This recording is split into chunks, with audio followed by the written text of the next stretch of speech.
예수께서 부활하신 이날, 우리는 고대 교회로부터 지금까지 내려오는 부활의 환호로 설교 말씀을 시작하고자 합니다. 제가 여러분께 예수께서 부활하셨습니다 라고 말씀드리면 진실로 부활하셨습니다 라는 말로 화답해 주시기 바랍니다. 예수께서 부활하셨습니다. 예수께서 부활하셨습니다. 예수께서 부활하셨습니다.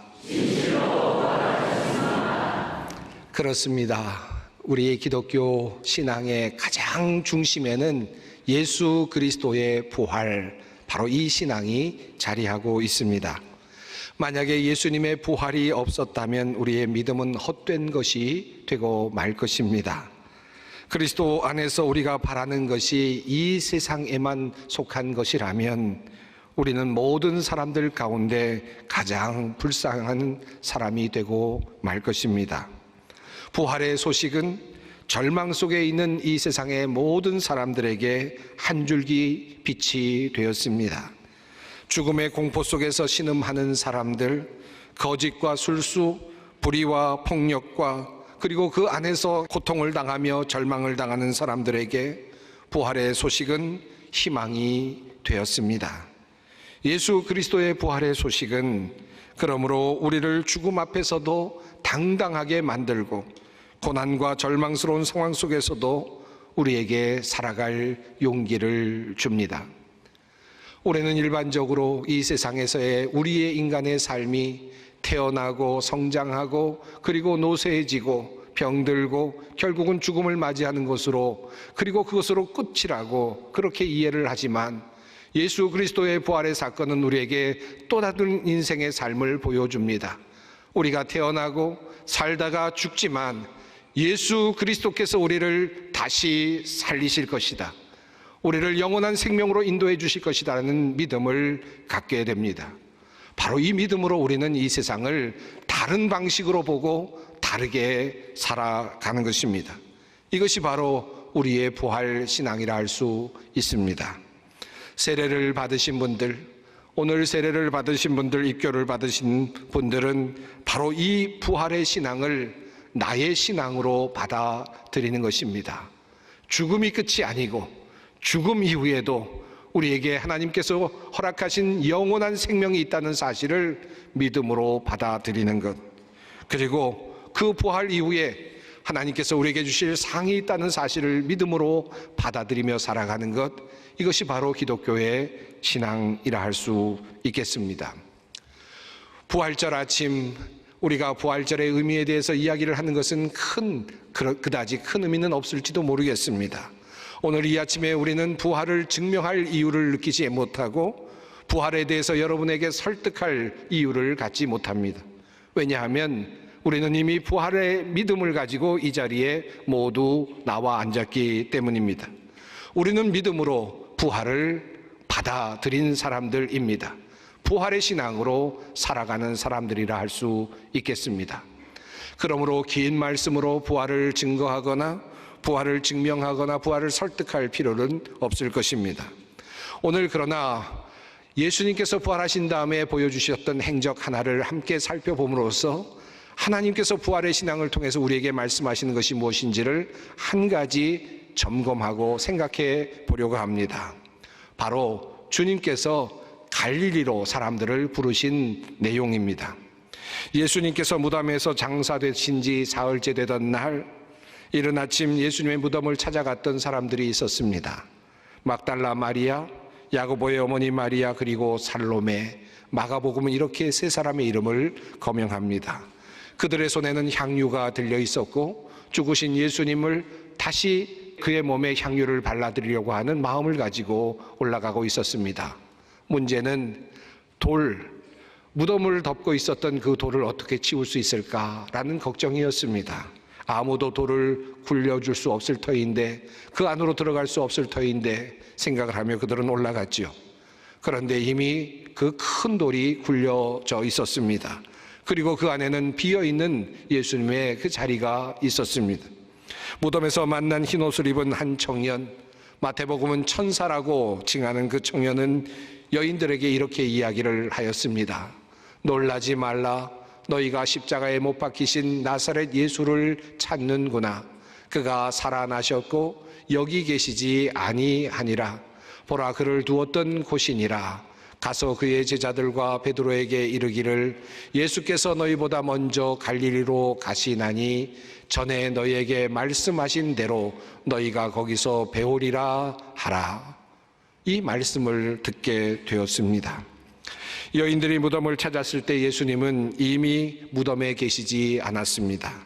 그리고 천사는 말씀하셨던 대로 예수님께서 갈릴리로 가셨다라고 그렇게 증언을 하였습니다.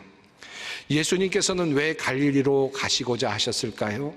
예수님께서는 이미 제자들과 함께 공생애를 지내시던 중에 자신이 죽으셨다가 다시 살아나실 때에 갈릴리로 가시겠다고 이미 말씀하신 바가 있었습니다.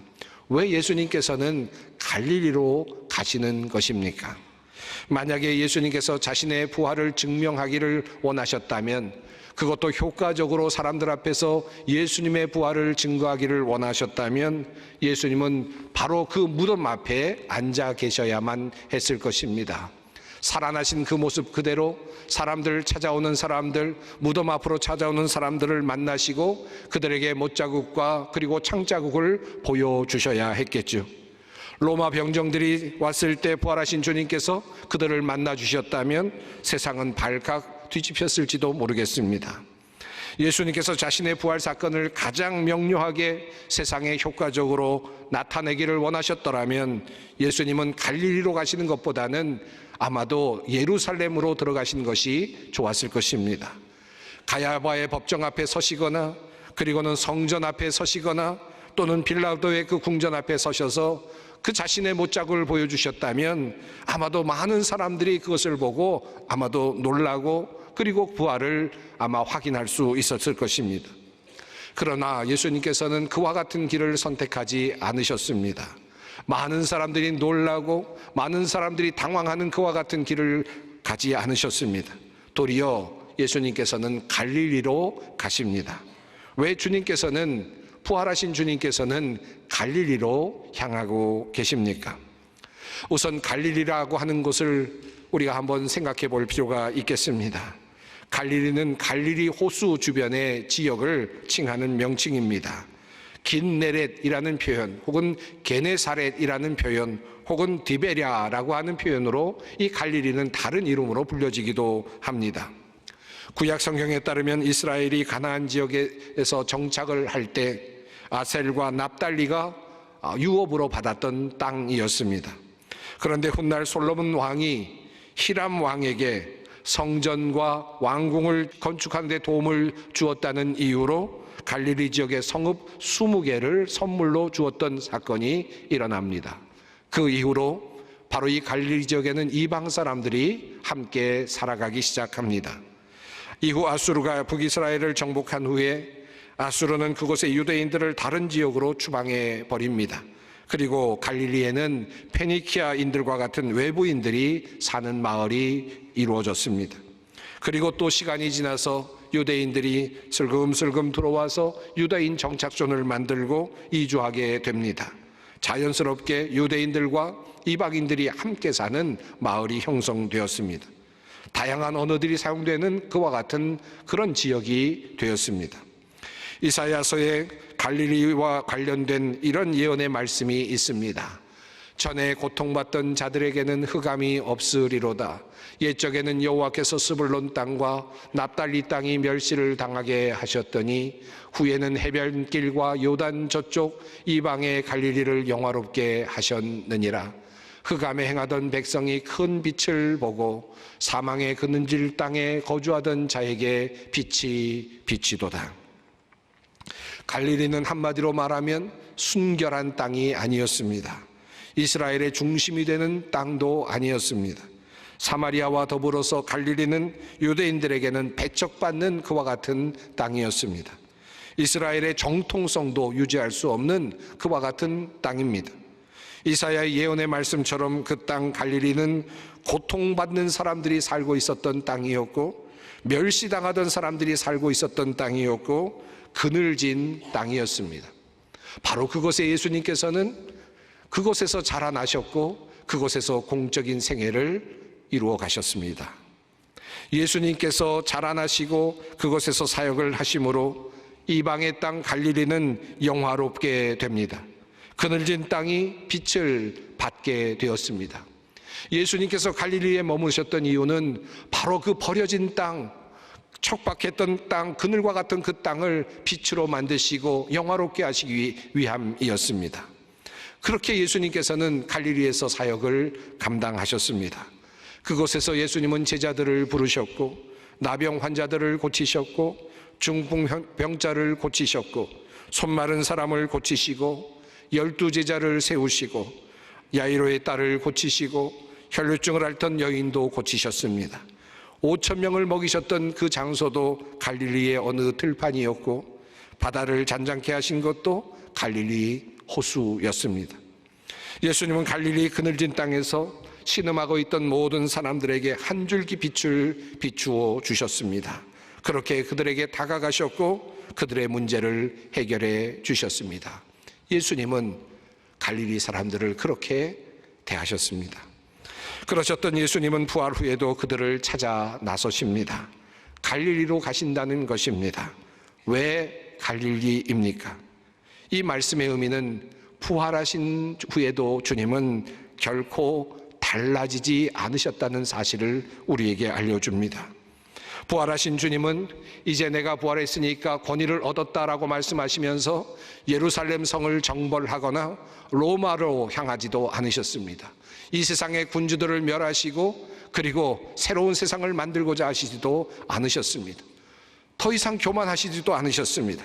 겸손하셨던 그 모습 그대로 힘들고 어려운 이웃들을 그대로 찾아 나서십니다. 어려운 사람들 다시 일으키시고 병자를 고치시고 그들에게 희망을 주셨던 바로 그 자리로 예수님은 다시 돌아가십니다. 그리고 제자들을 향하여 그리로 오라고 말씀을 하십니다. 예수 그리스도의 부활은 예수님의 영광을 의미하는 것이 아니었습니다. 예수 그리스도의 부활은 예수님의 어떤 권력을 상징하는 의미가 아니었습니다.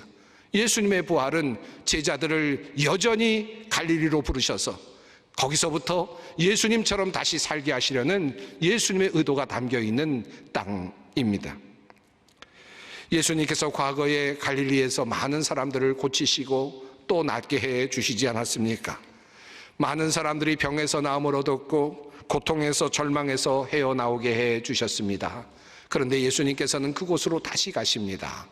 이제 그들을 살리시고 그들을 고쳐주셨던 그곳에 가셔서 진정한 예수님의 모습을 다시 보여주고자 하십니다. 이것이 바로 갈릴리를 찾으시는 예수님의 두 번째 목적입니다. 예수님께서 보여주셨던 긍휼과 자비, 그런데 이제는 예수님께서는 그것보다 더 큰 선물을 그들에게 가져다 주십니다. 바로 부활의 소망, 영생의 소망입니다.